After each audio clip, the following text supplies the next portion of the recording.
Chapter 1: The Calm Before the Storm. Chicago, 1982. The city moved with its usual rhythm: commuters rushing to work, kids heading back to school, families winding down after the long summer. Tylenol, America's most trusted pain reliever, sat in nearly every medicine cabinet. It was the brand doctors recommended, the one people reached for without thinking. Headaches, fevers, muscle aches. It was the quiet companion to everyday life. Johnson & Johnson, Tylenol's parent company, was thriving. The little red and white bottle had become the gold standard in over-the-counter medicine, commanding over a third of the U.S. pain relief market. In the eyes of the public, it wasn't just a product. It was safe, reliable, almost invisible in its normalcy. Nobody questioned it. That's what made the days ahead so terrifying, because hidden inside that trust, inside those familiar capsules, was something unthinkable, something no one could have predicted. The calm before the storm was deceptively ordinary. People stocked up at their neighborhood drugstores. Mothers poured out Tylenol for fevers. Workers downed capsules for back pain. In Chicago, life carried on as usual, completely unaware that history's most chilling case of product tampering was about to unfold.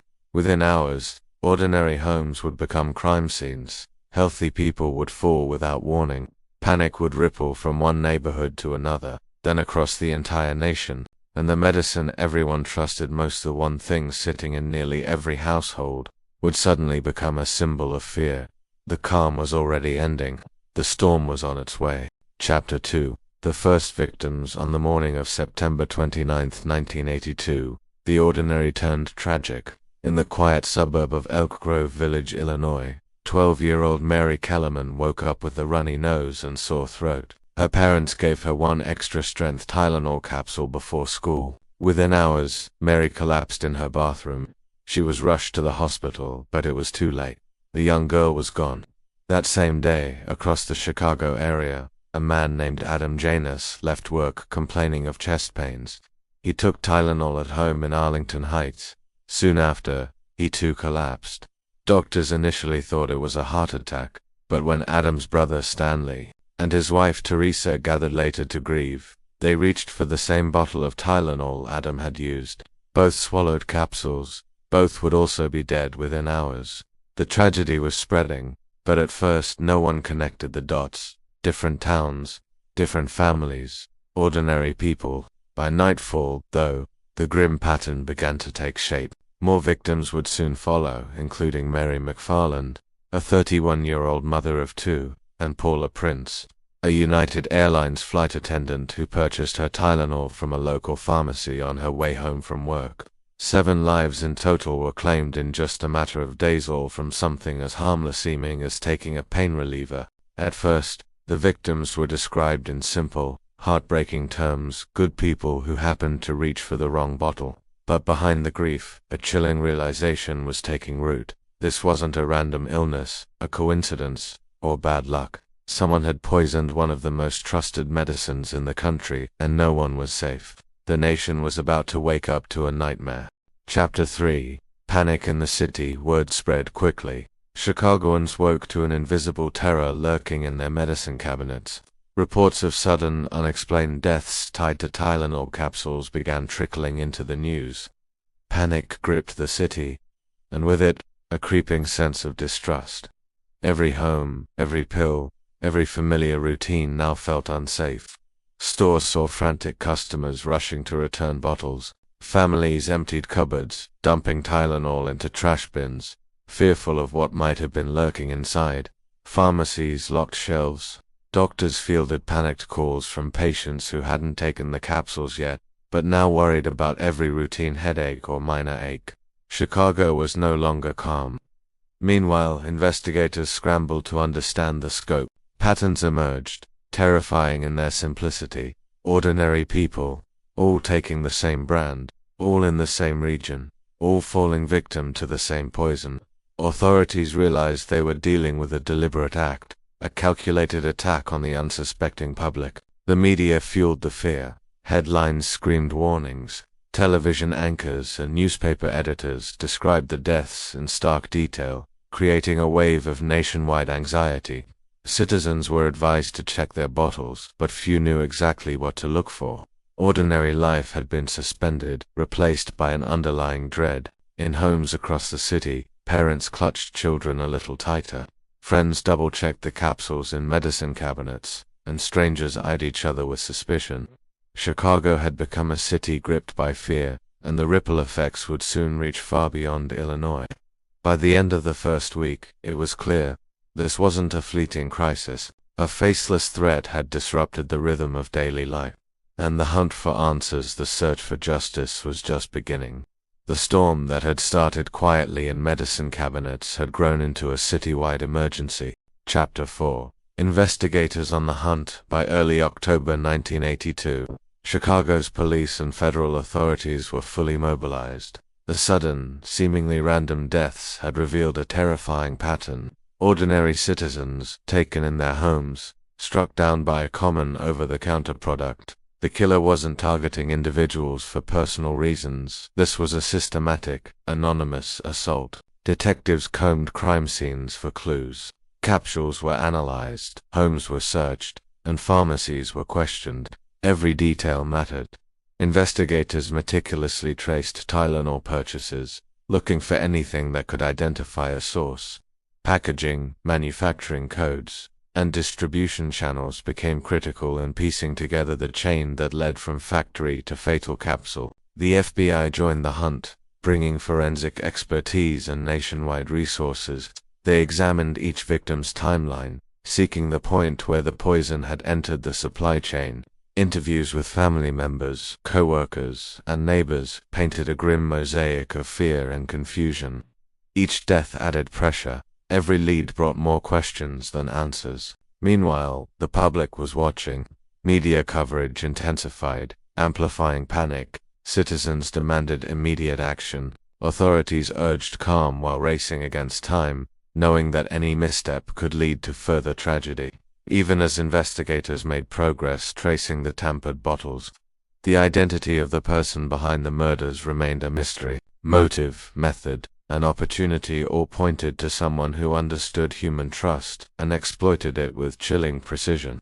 Whoever it was, they had turned a simple, trusted product into a weapon, and they could strike again at any moment.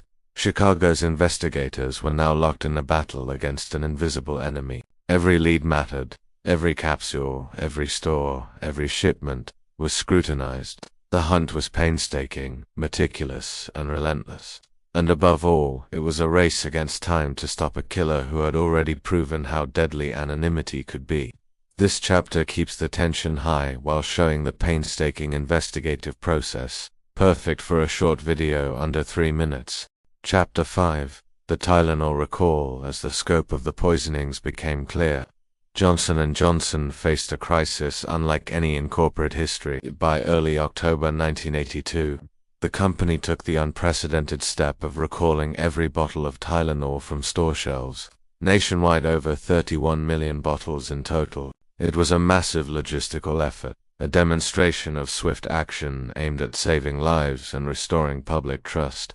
The recall was voluntary, but it sent shockwaves through the public and media. Television and newspapers amplified the warning. Do not take Tylenol. Families across the country dumped capsules, emptied medicine cabinets, and scrambled for alternatives. The brand that had been synonymous with safety now carried fear. Johnson & Johnson also launched an immediate investigation alongside authorities. Executives and safety experts examined every step of the manufacturing and distribution process, desperately seeking a point of contamination. They collaborated with the FDA, the FBI, and local law enforcement. The goal was urgent: prevent further deaths and reassure a terrified nation. Despite these efforts, questions persisted.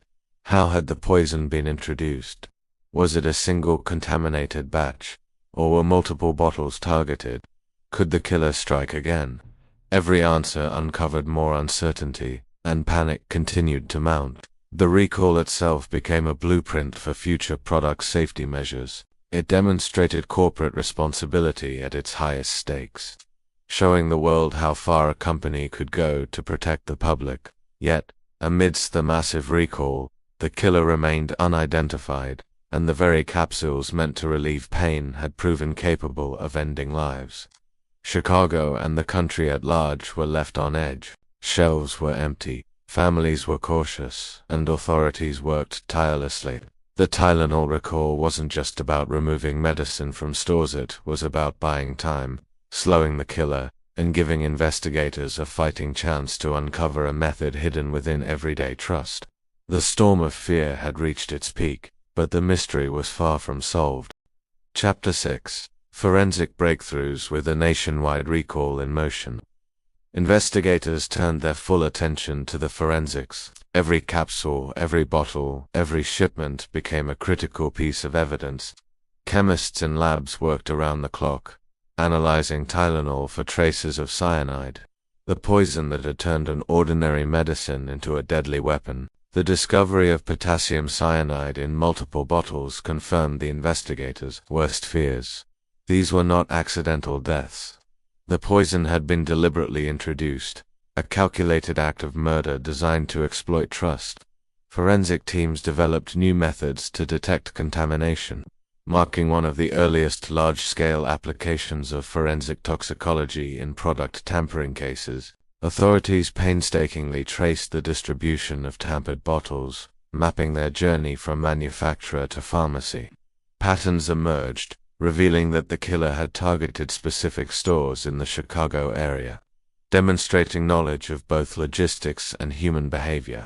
It was a chilling insight into the mind of someone who could manipulate routine with lethal precision. The forensics didn't stop at chemicals.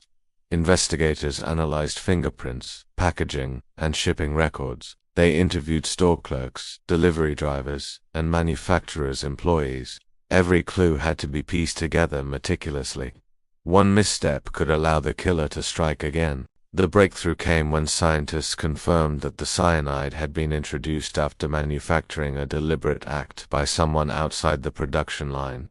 This revelation shifted the investigation from an industrial accident to a criminal manhunt, intensifying the search for the unseen hand behind the deaths. For the public, the news brought mixed relief and dread. Relief that investigators were closer to understanding the threat. Dread that the person responsible remained at large, their motives unknown, their next move unpredictable. The Tylenol murders had become a national symbol of fear, but the forensic work provided the first glimmer of hope. The killer could be identified, captured, and stopped. Chicago's finest, alongside federal agents and scientists, now had the tools, knowledge, and resolve to pursue justice. The race against time had never been more urgent. Chapter 7: Suspects emerge as the investigation intensified. Authorities began narrowing their focus on potential suspects. The Tylenol murders were no ordinary crimes. The killer had displayed cunning, patience, and knowledge of distribution channels. Profilers suggested the person responsible had a meticulous mind and an unsettling understanding of human trust. Local law enforcement and the FBI examined anyone with access to Tylenol bottles, from warehouse employees to pharmacy clerks. Each individual was scrutinized for motive, opportunity, and behavioral red flags. Yet, the killer remained elusive. Every lead opened more questions than answers. Media coverage added another layer of complexity. Newspapers and television reports profiled potential suspects, some innocent, some with curious backgrounds. Rumors swirled: were these crimes the work of a single disturbed individual, or a group with coordinated intent? Authorities had to tread carefully. False accusations could derail the investigation and fuel public panic. Investigators began to notice patterns in the tampering. Bottles were removed from shelves and resealed with colored capsules and labels, a method suggesting both planning and experimentation. This deliberate approach narrowed the suspect pool to those who could combine intelligence, patience, and access to the product. Psychological profiles offered additional insight. Experts theorized that the killer sought control and recognition, choosing a method that created nationwide fear without leaving a direct, personal trail. This revelation underscored the danger. The murderer wasn't hiding in plain sight. They were operating in the background, manipulating everyday life with lethal precision. Despite emerging suspects, the case remained unsolved. Each potential lead brought hope, but none led to a definitive arrest. The public remained on edge, wary of every pill, every pharmacy visit, every medicine cabinet. The Tylenol murders had become a psychological war on trust itself, with an invisible enemy controlling the fear. For investigators, the hunt was relentless. Every fingerprint, every shipment, every suspicious act had to be examined. The killer's identity was still out there, somewhere, waiting to be discovered, and the clock was ticking. Chapter 8: Copycats and New Threats. As the Tylenol investigation gripped the nation, an unexpected danger emerged. Copycats, fearful imitators and pranksters, began experimenting with product tampering, exploiting the panic the original murders had created. Even small incidents stampered over-the-counter medicines or false threats added layers of chaos to an already tense situation. Authorities quickly realized that public warnings were no longer enough. The murderer might still be at large, but now the fear had multiplied. Every pill, every bottle, every pharmacy became a potential crime scene. Consumers were terrified to take even their most trusted remedies, and pharmacies implemented stricter controls, including tamper-proof packaging for the first time. In addition to copycats, new leads hinted at potential threats beyond the Chicago area. Tampered bottles appeared in other states, either genuine threats or hoaxes inspired by media coverage. Each incident required immediate response, stretching law enforcement resources and forcing a nationwide collaboration. The original killer's meticulous approach became even more alarming in this climate. They had not only struck once, but had inadvertently inspired others to try the same, demonstrating how fear could be weaponized alongside poison. The media amplified every development, turning headlines into both warnings and invitations for others seeking attention through crime. For investigators, distinguishing credible threats from false alarms became a challenge. Every tip, no matter how small, had to be scrutinized. Fingerprints, purchase patterns, and distribution anomalies were all examined to prevent further tragedies. The stakes were higher than ever. Any misstep could cost lives. By now, the nation was no longer simply reacting to the Tylenol murders. It was navigating a web of fear, uncertainty, and imitation. The original crimes had revealed the terrifying power of a calculated act, and the potential for copycats only heightened the urgency. Every capsule was a reminder that trust could be manipulated, and even the simplest daily routines, taking a pain reliever, could become a life-or-death gamble. Chapter 9: The Arrest. After weeks of relentless investigation, a breakthrough finally emerged. Authorities traced tampered bottles and analyzed distribution patterns, narrowing down potential suspects. The meticulous work of forensic chemists, detectives, and FBI agents was beginning to pay off.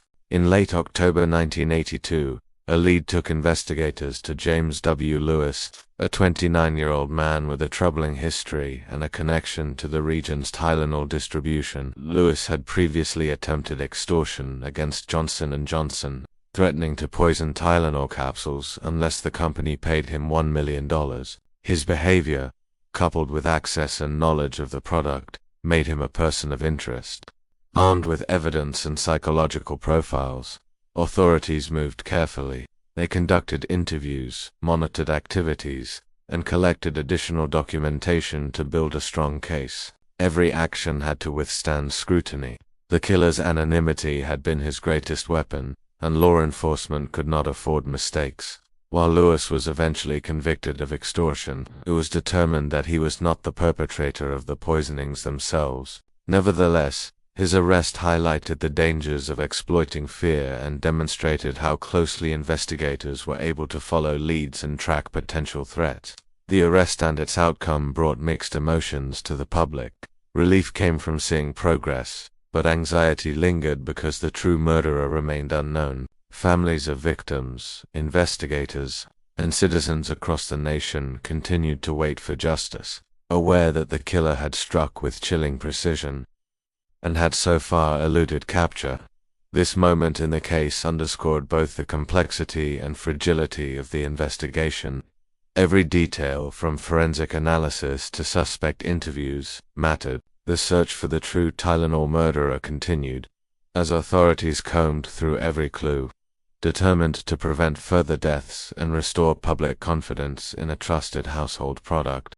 Chapter 10: Legacy and Impact. The Tylenol murders left a mark far beyond Chicago, shaping both public awareness and corporate responsibility for decades. The crisis demonstrated how a single act could shake a nation, turning a familiar household product into a symbol of fear and uncertainty. Johnson & Johnson's response became a case study in crisis management. The swift recall, transparent communication, and cooperation with authorities set new standards for corporate accountability. Tamper-evident packaging, once uncommon, became mandatory, forever changing the way consumers interact with over-the-counter medications. For law enforcement, the case highlighted the evolving challenges of forensic investigation. The Poisonings underscored the importance of meticulous evidence collection, coordination across jurisdictions, and the integration of psychological profiling. Lessons learned from the Tylenol murders informed protocols for countless future cases involving product tampering and public safety. The public, meanwhile, became more vigilant. Citizens questioned the safety of everyday items, from medicines to packaged foods. The murders sparked a cultural shift, teaching communities to balance trust with caution, and emphasizing the fragile line between routine and risk in daily life. Even decades later, the killer's identity remains unknown. This unresolved aspect continues to haunt the story, fueling both fascination and fear. True crime enthusiasts, historians, and investigators study the case, dissecting each decision, lead, and breakthrough, seeking answers that may never come. The Tylenol murders also serve as a grim reminder of the power of fear. One individual, unknown and unseen, demonstrated how trust could be manipulated and how ordinary routines could become deadly. The legacy is both cautionary and instructive, shaping public behavior, corporate policies, and investigative techniques alike. In the end, the Tylenol murders are more than a historical crime. They are a lesson in vigilance, resilience, and the lasting impact of a single, horrifying act. Chicago survived, the nation learned, and the story continues to resonate, reminding us that even familiar comforts can hide unseen dangers.